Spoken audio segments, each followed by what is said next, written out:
Agosto de 1942. El horizonte de las estepas rusas no solo traía el calor sofocante del verano, sino el presagio de un apocalipsis de acero y pólvora. Tras el fracaso frente a los muros de Moscú el año anterior, la Wehrmacht de Adolf Hitler giró su maquinaria hacia el sur. El objetivo era claro: los pozos petrolíferos del Cáucaso y una ciudad industrial que se alzaba sobre el río Volga, llevando el nombre del propio dictador soviético, Stalingrado. Para el alto mando alemán, este era solo un punto más en el mapa, un objetivo estratégico para asfixiar la logística de la Unión Soviética. Pero para el soldado que marchaba entre el polvo asfixiante, Stalingrado dejaría de ser una ciudad para convertirse en un concepto maldito, el lugar donde la guerra moderna perdería la cordura.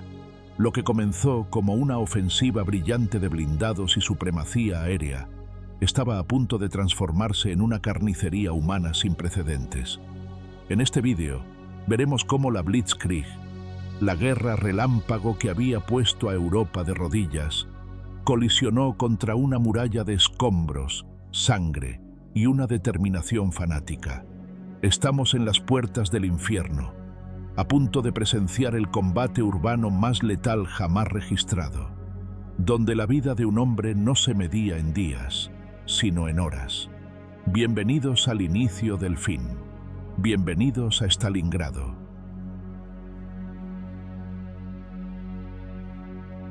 El espejismo del Cáucaso y la marcha hacia el abismo.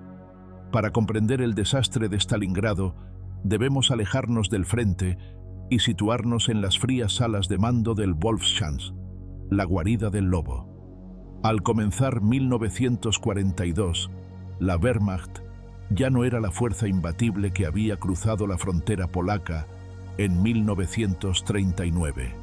La Operación Barbarroja había fracasado en su objetivo primordial, la destrucción del Estado soviético en una sola campaña relámpago.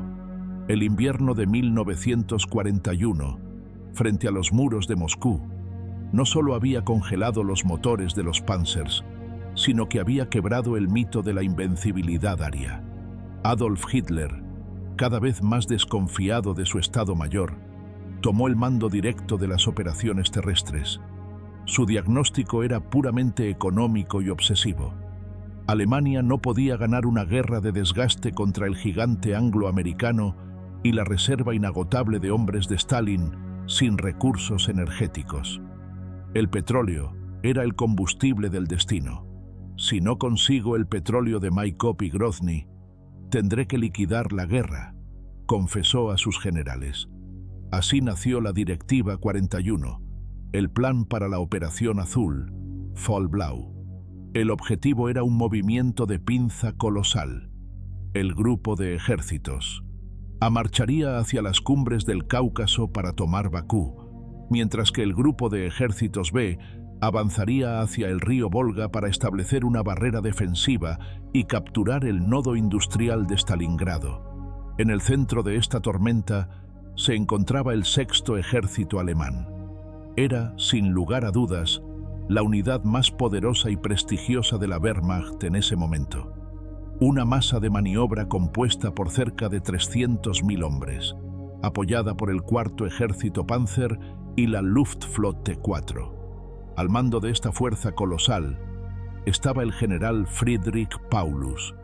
Paulus es una de las figuras más trágicas y complejas de la historia militar. No era un general de campo con barro en las botas, como Guderian o Rommel.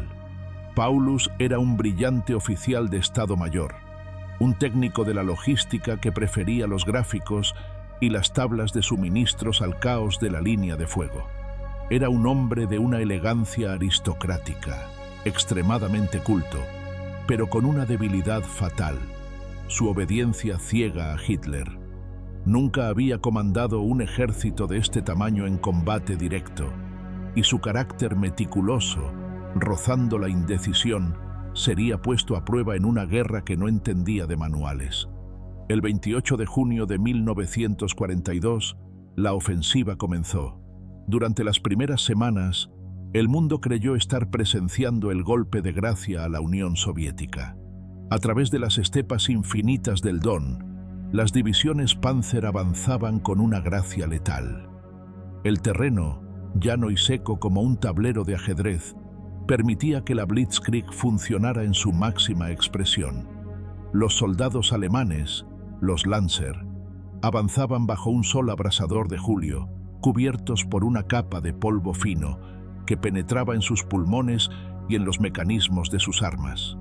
La confianza alemana era absoluta. Las cartas enviadas a Alemania hablaban de una victoria inminente antes de que cayera la primera nieve.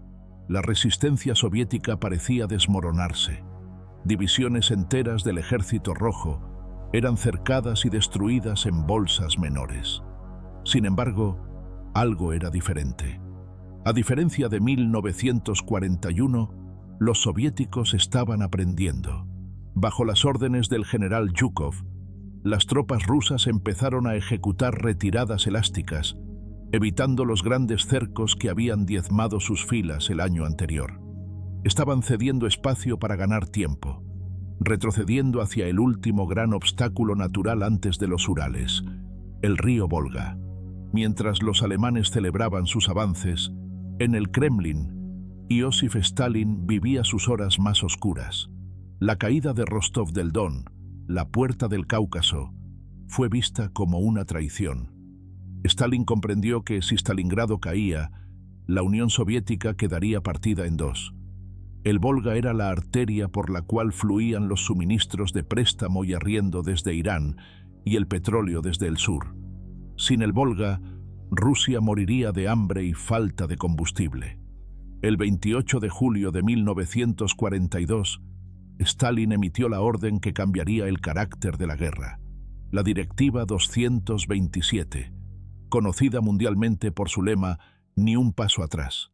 Ya no había lugar para retiradas estratégicas.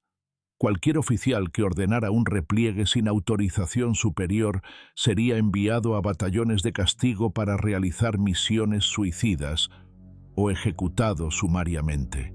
Se crearon los destacamentos de bloqueo, unidades de la NKVD de que se situaban detrás de las líneas de frente con ametralladoras para disparar a cualquier soldado soviético que intentara huir del combate. Stalingrado dejó de ser un punto táctico para convertirse en una cuestión de supervivencia existencial para el comunismo.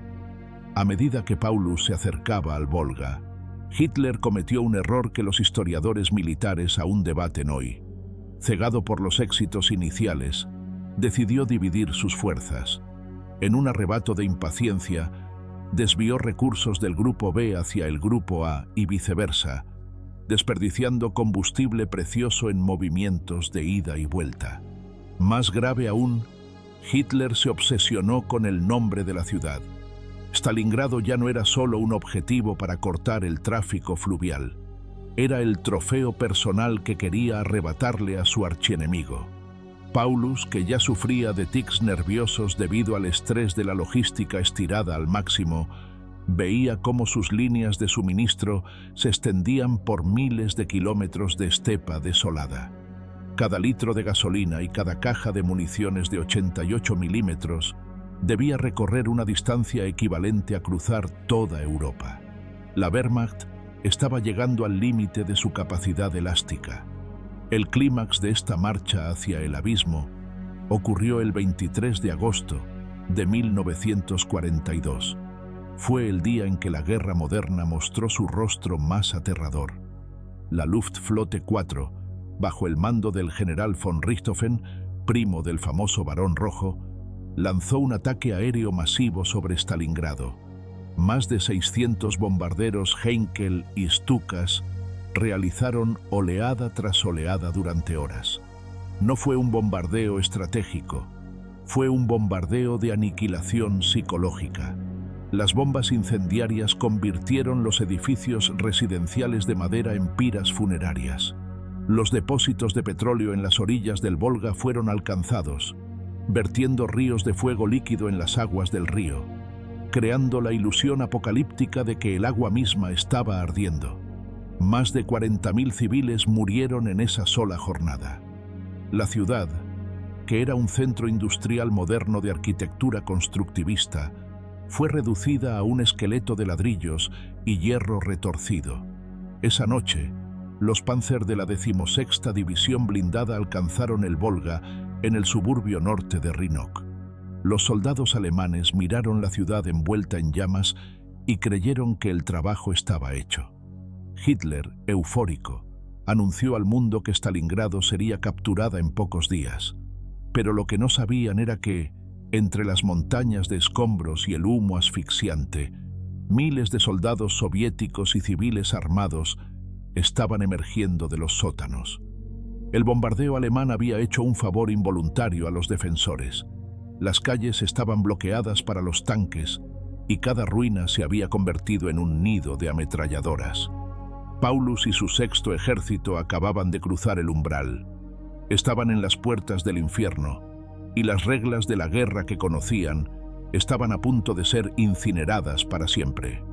El escenario estaba listo para la Rattenkrieg, la guerra de ratas, donde la superioridad alemana se ahogaría en sangre. Rattenkrieg, el infierno de hierro y la geometría de la muerte. Tras el bombardeo apocalíptico del 23 de agosto, el general Friedrich Paulus y el OKH alemán estaban convencidos de que Stalingrado era una fruta madura a punto de caer. En los mapas de situación, las flechas azules de la Wehrmacht rodeaban casi toda la ciudad. Los informes hablaban de una defensa soviética desarticulada y de civiles huyendo a través del Volga. Sin embargo, cuando la 71ª División de Infantería alemana entró en el centro de la ciudad en septiembre, la realidad golpeó con la fuerza de un proyectil de artillería. La Blitzkrieg, esa danza coordinada de tanques y aviones que había conquistado naciones en semanas, murió en las calles de Stalingrado. En su lugar, nació la Rattenkrieg, la guerra de ratas. Los alemanes, acostumbrados a las grandes maniobras y a ver al enemigo a kilómetros de distancia, se encontraron de repente en una lucha donde el frente no se medía en kilómetros, sino en metros, y a veces en el grosor de una pared de ladrillos. Del lado soviético, la llegada del general Vasily Chuikov para comandar el 62º Ejército marcó un punto de inflexión psicológico.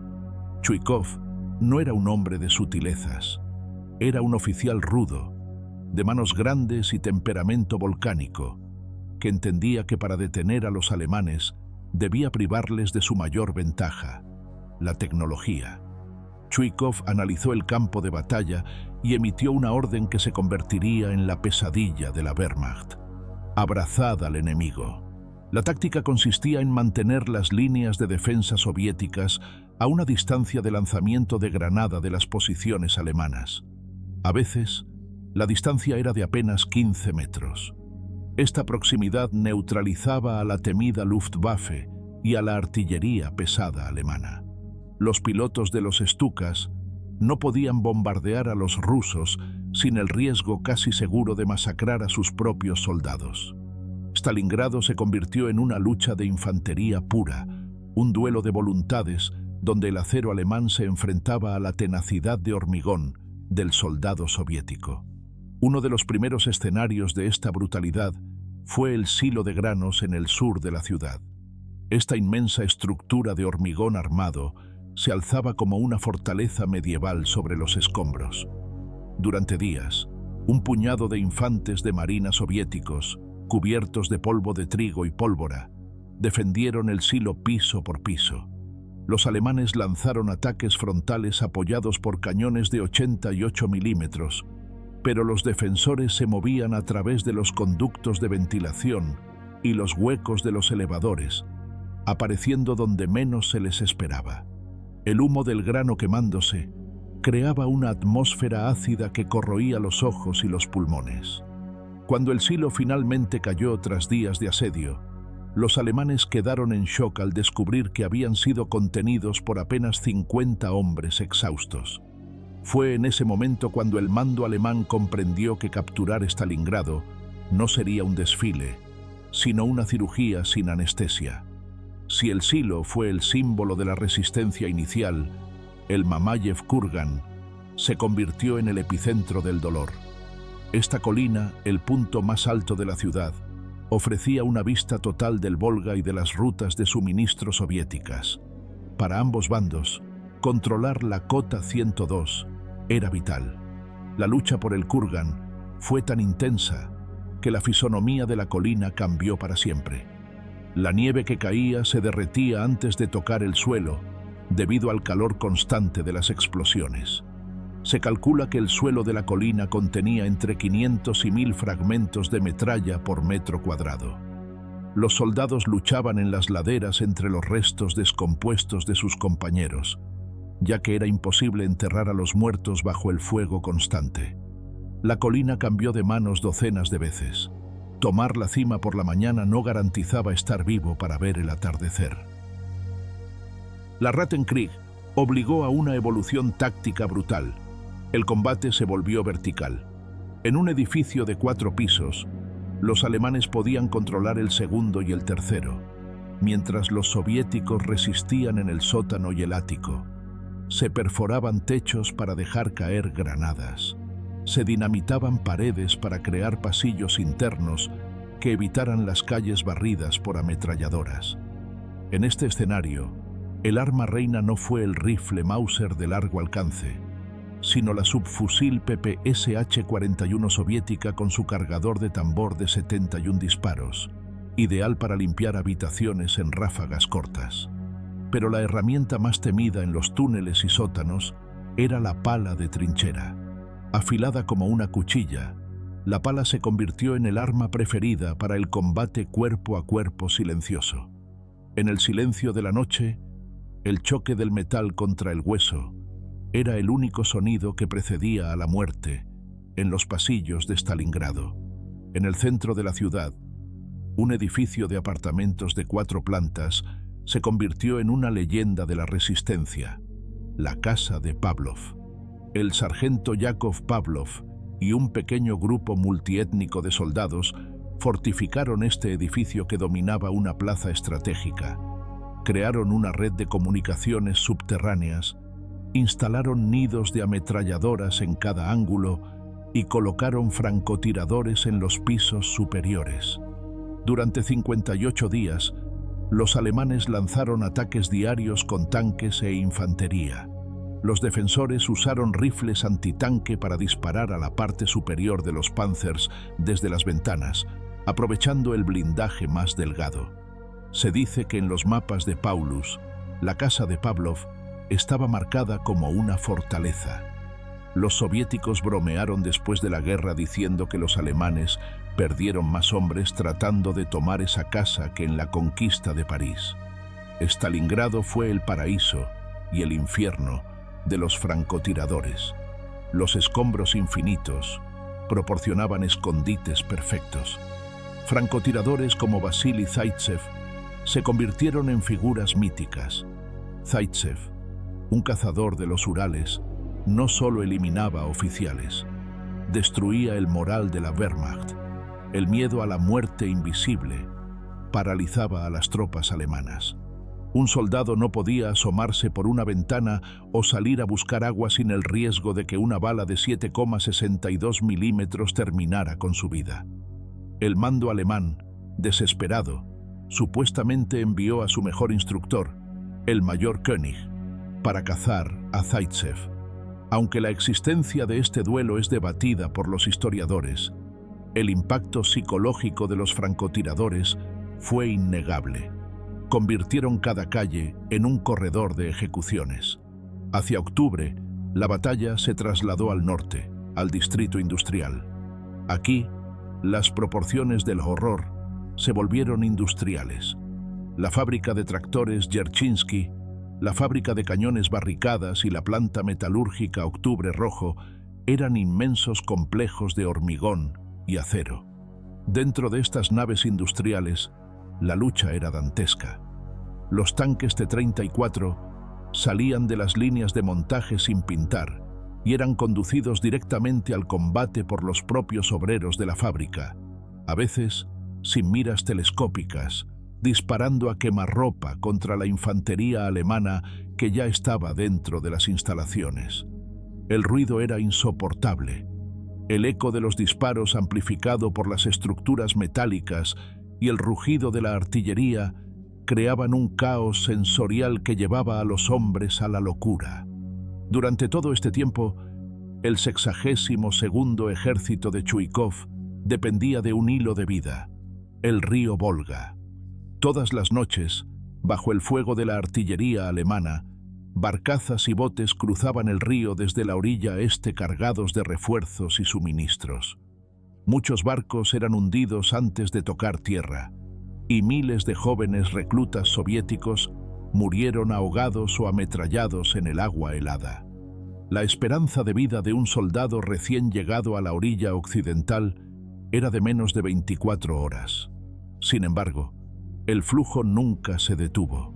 Stalin y Zhukov estaban alimentando el fuego de Stalingrado con carne humana para mantener ocupado al Sexto Ejército, mientras en absoluto secreto preparaban algo mucho más grande en las estepas. A finales de octubre de 1942, Paulus controlaba cerca del 90% de la ciudad.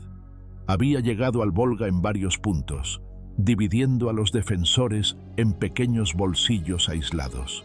Los alemanes estaban exhaustos. Sus divisiones eran sombras de lo que fueron en junio.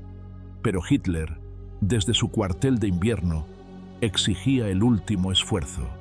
Lo que los alemanes no sabían es que el tiempo se les había agotado. El aire empezaba a morder con el frío siberiano, y el Volga comenzaba a arrastrar los primeros bloques de hielo. Mientras Paulus se desangraba tratando de conquistar los últimos metros de escombros de la fábrica barricadas, cientos de miles de soldados soviéticos y miles de tanques T-34 se estaban concentrando en los flancos alemanes, defendidos por tropas rumanas y húngaras mal equipadas. La Wehrmacht estaba atrapada en su propio espejismo de victoria. El escenario para la Operación Urano estaba listo, y el destino de 300.000 alemanes estaba a punto de quedar sellado en el mayor cerco de la historia. El caldero estaba a punto de cerrarse.